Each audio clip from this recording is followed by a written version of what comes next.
Imagine this. You start your workday, you check your inbox, and there it is, another flood of messages from people asking to be on your podcast. By lunchtime, a few more. Some sound interesting, others not so much, and some are completely off topic. If you are a seasoned podcaster like me, you know this all too well. Everyone wants a seat at your table. And this is great, but here is the challenge. You can't say yes, but only to a few of them. So how do you say no to the other ones without feeling bad or guilty? Here is the problem. As podcasters, we want to have great conversations with guests who add value to our audience. And we know that not all guests are the right fit. And unless we have a system in place, this whole thing can become messy. For example, you might forget to respond to someone you actually wanted and miss a great guest. Or you might waste time emailing back and forth only to discover, like me, that your guest turns up with her AirPods as a microphone, saying, "Oh, this is what I've always used." And by the way, if that happens to you, educate your guests, folks. Help them raise their standards. Simply showing up isn't enough anymore. Having a dynamic USB microphone isn't a big thing to ask. It's a small investment in excellence. Anyway, I digress. But only a little, because these things, the mic, the preparation, the respect for the platform, they are all part of the bigger picture, your process. So, without a system to handle the guest requests, the process can become frustrating and certainly inefficient. Even more, it takes our time away for what truly matters, creating great content for our audience. And that's why having a structured process is essential. And not just for your sanity, but for the potential guests too. So what is the solution? The solution is a simple, clear process to filter and vet guests effectively. A filtering framework that serves both you and them. And let's be clear, this isn't just about making life easier for you. Having a process respects your potential guests, and ultimately it creates a better experience for your audience. So I would like to share with you the process that I have developed over time. It is simple, it is solid, and it actually works.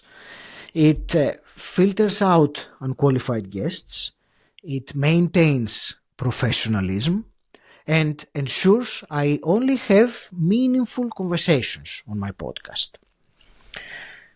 So I apply 3 filters. The first filter for me is PodMatch. For you, it can be your preferred system.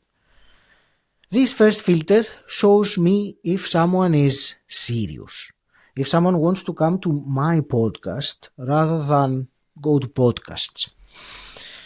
Here's what I do. Whenever I receive a request by email or DM, etc., I have a standard response. Thanks for reaching out. I manage all my guest requests through PodMatch. You can connect with me there and also explore other guest opportunities. Here is my profile link. I'm looking forward to learning more about your story. This simple step immediately filters out people who aren't serious. Because if they are unwilling to follow a simple process, they probably aren't the right fit. Not for me, anyway. From my experience, most people won't respond at all to this message. A few of them might try and push back and say something like, PodMatch is a paid platform. Can we arrange this in another way? To which my answer is, no, thank you. But it is a kind no. I still take the time to respond politely. I always respond because treating people with respect goes a long way. If you don't like it when people ignore your emails, don't ignore theirs. A simple response can turn a no into a positive interaction, and I have experienced this. And so this is my first filter in the process. The second filter, do they actually fit my show? Now, let's say someone follows through and messages me on PodMatch. By that time, they will have had created their profile there, so I can assess them carefully or at a glance, however in detail or not I might want, or their information, their topics, etc. When I apply this second filter, the guest requests will fall into one of three categories. Category number one, heck yes, these align perfectly with my podcast. It does not happen very often, but it is fantastic when it does, and I book them immediately. Category number two, absolutely not. A real estate broker pitching about flipping real estate, flipping houses on my personal development podcast. No, thank you. Again, I will decline politely, and I often give them a digital copy of my book as a gift for reaching out. Number one and number two, heck yes and absolutely not, are clear and obvious. But there is a third category, which is the biggest one, and that is the maybe zone. They look interesting, but I'm not quite convinced yet. For those in the maybe zone, I introduce the third filter. I call it the prove you care test. For these maybe guests, I ask them to listen to a couple of episodes first. I will say something like, I would encourage you to listen to a couple of episodes to get a feel for the show and to see if your message aligns with the topics that we explore. If you still think it's a great fit, let me know. Strangely enough, some people won't respond to this message. Others will come back and they say, I listened to that episode, here's how my story aligns, and that's great. Usually by now I will have decided whether someone is a good fit for my podcast or not. But on occasion, if I'm still unsure, I have this last trick, which also buys me time. So I will share it with you. Please don't say it to anyone else. I tell them, I'm fully booked at the moment. Can you reach out again in a couple of months or in X months? Most people, as you might expect by now, never follow up. And that's fine. If I find myself at any point needing to book more guests than I have requests, I can always go back to these people and say, I've had an opening in my schedule. Are you still interested?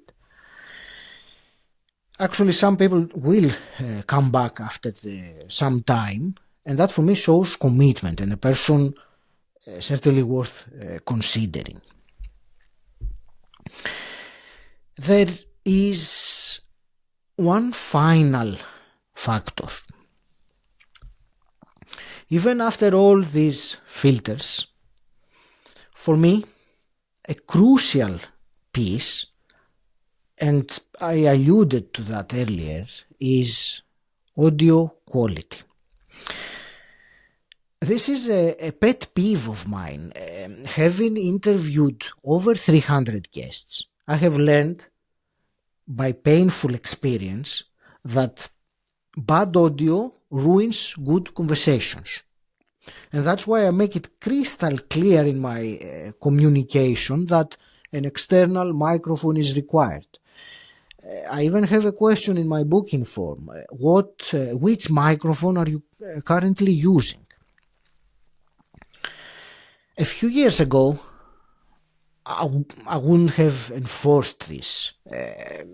When someone would show up with just a laptop mic, I would let it slide. Not anymore. Now, if a guest doesn't have the proper mic on the day, I say, sorry, we can't record. This was clear in our communication. Would you like to reschedule? And guess what?